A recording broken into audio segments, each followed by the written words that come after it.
put the driver's side up on jack stands. Give me a little more room.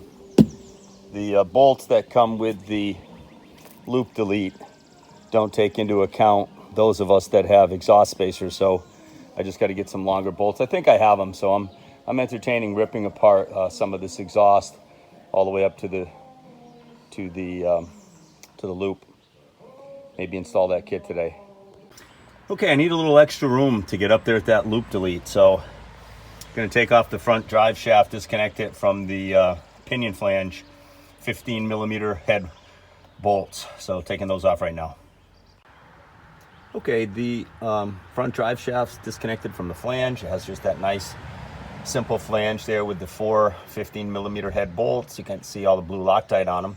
So I'm going to take a bungee or something and tie that drive shaft up out of the way. Give me a little more room now to get in there and do some cutting on this loop. Well, I'm laying on my back looking up at the catalytic converter, and so the normal dimensions is 3 1/4 from where the pipe is welded to the converter right here.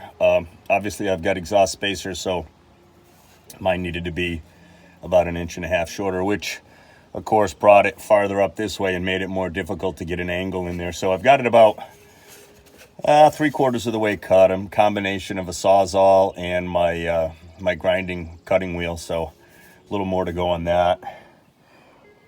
Then I'm going to just cut these bolts right here at the flange and get this piece out. So that's what I'm working on. Okay, well, it took an act of God.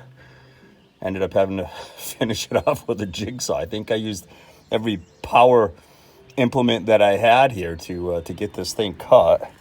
And then I used the cutting wheel to cut the 2 bolts here because they were all rusted out. And then the exhaust spacer fell out, and I have more exhaust spacers too. I had an extra set, so I might just put a new set in there. But so that's step 1.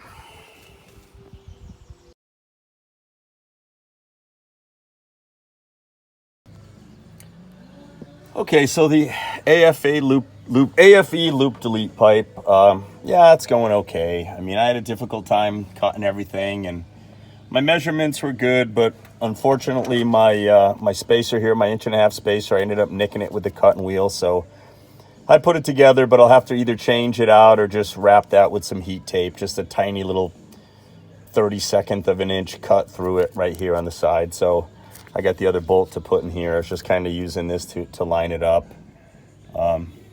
Not bad. A lot of work though, just to get rid of this thing. Kind of surprised. And then I got some work on the back to do to the muffler. And there it is. I had some a really nice JB Weld putty that you knead together, and it gets really hot, and I just put it on the crack on the back side there, so I'm sure that'll be fine. It was just a tiny little breakthrough from the grinding wheel. So there it is. This is all tightened up here behind the catalytic converter, and crossover pipe right here. I got to put the drive shaft. There's the passenger side exhaust spacer right there, and I got to put the front drive shaft back on. Not bad. All right, decent day today. Last night I ordered all the hardware from Rock Hard 4x4, all the new bolts and rock dome washers. So good step there. Just put the front drive shaft back on. Another look at the loop delete. So nice to see that gone. Look at that, huh? What an improvement.